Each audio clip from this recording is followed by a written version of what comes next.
Question number है आपका first. तो इसमें आप देखेंगे identify the vector quantity among the following. AIPMT 1997 में आया हुआ क्वेश्चन है। इसमें दिया हुआ है पहला ऑप्शन डिस्टेंस, सेकंड है angular momentum, third heat and fourth energy. तो इसमें डिस्टेंस तो होता नहीं है, आपका स्केलर क्वांटिटी है, हीट भी आपकी स्केलर क्वांटिटी है, एनर्जी भी आपकी स्केलर क्वांटिटी है। आंसर आपका होगा एंगुलर मोमेंटम। एंगुलर मोमेंटम को हम लिखते हैं एल से। एल इज इक्वल टू होता है आर क्रॉस पी। ये आपका हो जाएगा राइट आंसर। उसके बाद हम आगे बढ़ते हैं क्वेश्चन नंबर 2 की तरफ। 6 vectors A through F have the magnitudes and the directions indicated in the figures. Which of the following statement is true. AIPMT 2020 में आया हुआ है। ए की डायरेक्शन ये है, बी की डायरेक्शन ये है, सी की डायरेक्शन ये है, डी की डायरेक्शन ये है, और ई की ये है, और एफ की ये है। आपको बताना है इन सब में से कौन सा ऑप्शन सही है। तो आपके पास एक लॉ होता है, लॉ ऑफ ट्रायंगल। क्या होता है, अगर दो वेक्टर सेम डायरेक्शन में होते हैं तो तीसरा वेक्टर क्या होगा, अपोजिट डायरेक्शन में। तो सेम डायरेक्शन वाला कौन सा देखेंगे, देखो बी वाला अगर हम देखेंगे, अगर इस तरह से देखेंगे, ये है इस तरह से बी, और ई वाला देखेंगे इधर साइड में जा रहा है, और एफ क्या हो जाएगा, अपोजिट डायरेक्शन में हो जाएगा। तो ऑप्शन आपका जो हो जाएगा वो डी ऑप्शन बिल्कुल सही आंसर है। AIPMT 2010 में आया हुआ क्वेश्चन है। उसके बाद if a unit vector is represented by 0.5 minus 0.8 से plus C K, then the value of C is. आपको सी की वैल्यू बताना है, और ये पूरा क्या दिया हुआ है, ये है आपका यूनिट वेक्टर। अब यूनिट वेक्टर की प्रॉपर्टी क्या होती है, अगर इसको हम आर लेट कर लें तो आर की जो वैल्यू होगी यूनिट वेक्टर की वो होगी क्या, मॉड इसका होगा 1। तो 0.5 का स्क्वायर हो जाएगा प्लस 0.8 का स्क्वायर प्लस सी का स्क्वायर, और अंडर रूट लगा देंगे इस पर। तो ये हो जाएगा आपका 1 के इक्वल, ये हो जाएगा 0.25 plus 0.64 plus C square is equal to 1। यहाँ से इनको ऐड करेंगे तो 0 पॉइंट कितना हो जाएगा 9, and this is 8 plus C square is equal to 1। उधर लेके जाएंगे, C square is equal to 1.00 minus 89, इसका जो आएगा सी स्क्वायर हो जाएगा 0.11, then C is equal to हो जाएगा अंडर रूट 0.11। ये आपका राइट आंसर होगा। AIPMT 1999 में आया हुआ क्वेश्चन है, B is the right answer. उसके बाद हम आगे बढ़ते हैं क्वेश्चन नंबर 4 की तरफ। If the magnitude of the sum of two vectors, ये आपको नोट करना है, sum of the two vectors is equal to the magnitude of different of two vectors, the angle between this vector is. 2016 में आया हुआ है, NEET की first attempt मतलब की फर्स्ट फेज में। तो यहाँ पर देखेंगे, यहाँ दिया है वेक्टर a प्लस बी का जो मॉड है वो किसके इक्वल दिया है, a माइनस बी के।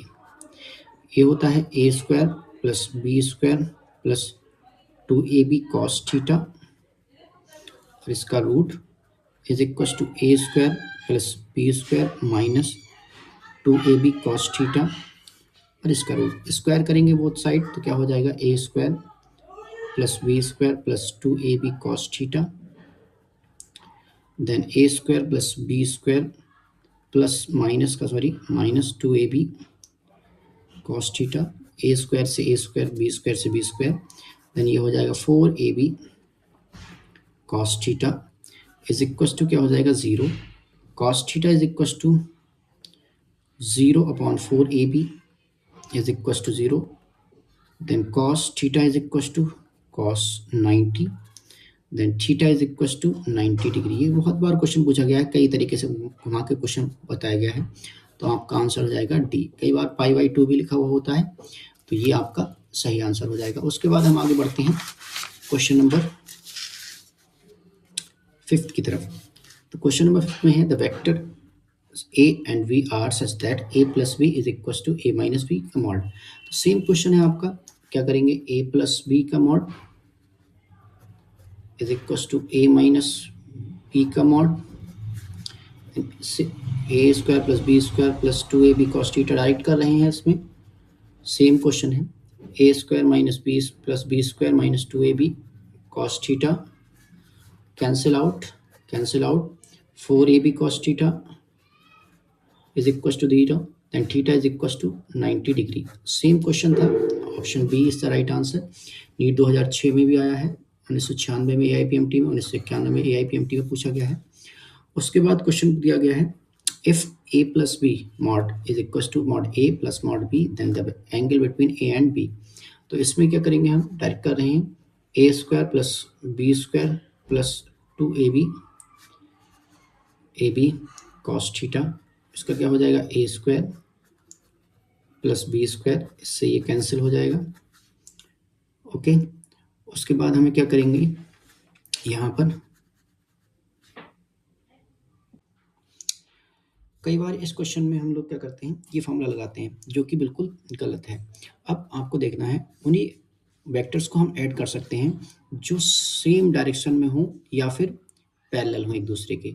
जब पैरेलल होते हैं तो क्या होता है, a प्लस बी कर सकते हैं हम, अदरवाइज नहीं कर सकते।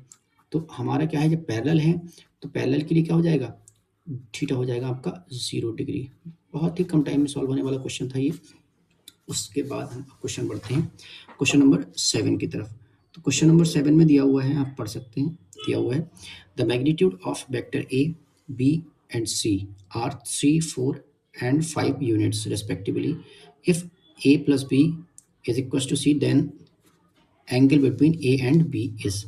तो क्या होगा, यहाँ पर a प्लस b का मॉड कर लेंगे और c का मॉड कर लेंगे। तो क्या हो जाएगा, a square plus B square plus 2ab cos theta, और c का मॉड दिया हुआ है आपको कितना 5। देन ये क्या हो जाएगा 3 का स्क्वायर प्लस 4 का square plus 2 into 3 into 4 cos theta, और यहाँ पर क्या हो जाएगा, इसका रूट हो जाएगा और इज इक्वल टू 5। देन यहाँ पर क्या हो जाएगा आपका, ये हो गया 25, और यहाँ पर आपका 25 के बाद ये आपका हो जाएगा 4 3 12 24 cos theta is equal to, इसका स्क्वायर करेंगे तो क्या हो जाएगा 25। इसे कट करेंगे, ये इससे कैंसिल हो गया है ना। उसके बाद अगर हम बात करें cos theta is equal to आ रहा है 0, then theta is equal to कितना आ जाएगा 90 डिग्री। तो यहाँ पर कोई ऑप्शन है आपका 90 डिग्री का, तो 90 डिग्री का ऑप्शन है A, option A is the right answer. उसके बाद हम बढ़ते हैं क्वेश्चन नंबर 8 की तरफ। If x and y are the coordinates of particle at any time x is equal to this, यानी कि 5t minus 2t square and y is equal to 10t respectively, where x and y are in meters and t is in second. The acceleration of the particle at time t is equals to 2.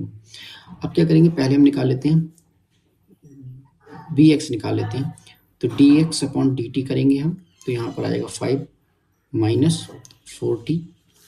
Then हम क्या करेंगे, ax निकालेंगे तो क्या हो जाएगा 5 का 0 हो जाएगा माइनस 4, और ये x के साथ i कैप जुड़ जाएगा अगर वेक्टर लगाएंगे।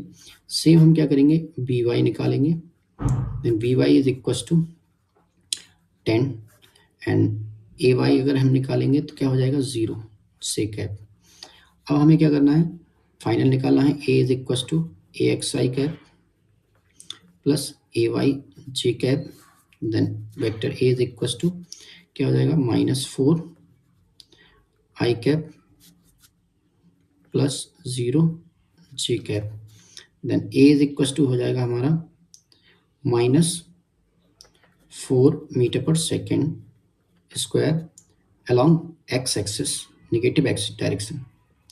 ठीक है, तो यहाँ पर आपका b is the right answer, ये आपका सही आंसर हो जाएगा। उसके बाद हम आगे बढ़ते हैं क्वेश्चन नंबर 9 की तरफ, और बहुत ही इंपॉर्टेंट क्वेश्चन है, बड़ा क्वेश्चन है, अच्छा क्वेश्चन है ये। The position vector of a particle r as a function of time t is given by this. ये वैल्यू दी हुई है 4 sin 2 pi t I cap 4 plus 4 cos 2 pi t j cap, where r is the R is in meter, T is in second, and X and Y denote unit vectors along x-axis and y direction respectively. Which one of the following statement is wrong? Wrong हमको find करना है और motion of the particle के लिए। तो अगर इस तरह की कंडीशन दिखाई देती है तो पहली बात तो path of the particle is a circle, ये सही बात है। दूसरा ए निकालेंगे तो वो भी हमारा सेम रहेगा। मैग्नीट्यूड निकालेंगे एसिलेशन का तो वी स्क्वायर अपॉन आर होगा, लेकिन ये आपका सही आंसर जा रहा है जो कि गलत है। गलत ही सही आपका आंसर रहेगा। तो ये ए वाला ऑप्शन कैसे सही रहेगा ये आपको सॉल्व करके दिखाते हैं। तो देखो यहाँ पर आर दिया हुआ है 4 sine 2 pi T I cap plus 4 cos 2 pi T J cap. अगर D X upon D T करेंगे यानी कि D R upon D T करेंगे तो क्या हो जाएगा, 4 दोनों में कॉमन है, साइन का क्या हो जाएगा cos 2 pi T I cap plus cos का हो जाएगा माइनस का sign 2 pi T J cap, और इन दोनों में आ जाएगा 2 पाई टी बाहर आ जाएगा आपका सबके साथ से। अब क्या करेंगे हम इसमें निकालेंगे v, अगर हम निकालना चाहें ये आया हमारा v x और y के टर्म्स में, तो 4 into 2 pi T cos 2 pi T I cap minus 4 into 2 pi T sine 2 pi T into J cap. अगर हम इसका मॉड निकालेंगे तो क्या हो जाएगा, ये हो जाएगा 8 पाई टी और कॉस 2 पाई टी का होल स्क्वायर प्लस का हो जाएगा आपका 8 पाई टी साइन 2 पाई टी का होल स्क्वायर, इस पूरे का स्क्वायर रहेगा, बाहर आ जाएगा आपका निकल के, बी मॉड निकालेंगे हम तो 8 पाई टी बाहर आ जाएगा, और 8 पाई टी बाहर आने के बाद इसके बाद हमारा टी की वैल्यू कितनी दी हुई है, T is equal to 1 second अगर हम लगाएंगे यहाँ पर तब क्या आ जाएगा 8 पाई टी निकल के आ जाएगा, यानी कि v की वैल्यू जो आएगी v मॉड की वैल्यू आ जाएगी 8 पाई टी, यानी कि 8 pi T is the 1 second. अब यहाँ पर हमें क्या चेक करना था कि ये इसमें कौन सा सही है, जबकि यहाँ पर दिया हुआ है 8 मीटर पर सेकेंड, यहाँ पर पाई आ रहा है तो मीटर पर सेकेंड के साथ पाई भी रहेगा यहाँ पर, तो ये आपका बिल्कुल सही ऑप्शन हो जाएगा, बिल्कुल सही, जो कि गलत है। उसके बाद हम क्वेश्चन नंबर 10 की तरफ बढ़ते हैं। क्वेश्चन नंबर 10 में दिया हुआ है आपको, a particle is moving such that its position coordinates are this x y are 2 meter 3 meter at time t is equals to 0 and 4 5 4 6 7 meter at time 2 second and 13 meter 14 meter at time t5, average velocity t0 to t5। तो इसमें क्या है, r1 की अगर हम value बात करें t0 पर तो कितना दिया हुआ है 2i cap plus 3j cap at t is equal to 0, और r2 की वैल्यू दी हुई है 13i cap plus 14j cap at t is equal to 5। तो यहाँ पर डेल्टा r निकाल लेंगे, इसमें से इसको माइनस कर देंगे तो क्या बचेगा आपका 11i cap plus 11j cap. Delta t की वैल्यू अगर हम निकालेंगे तो कितना हो जाएगा 5 माइनस 0 इज इक्वल टू 5, और हमें निकालना है VAB, तो क्या हो जाएगा delta r cap upon delta t 11i cap plus 11j cap upon 5 minus 0 then 11 upon 5 i cap plus j cap. ये आपका सही आंसर होगा। तो इसमें कौन सा ऑप्शन जा रहा है, option T is the right answer. आज के लिए इतना ही रहेगा, आप अपनी तैयारी करते रहें। धन्यवाद।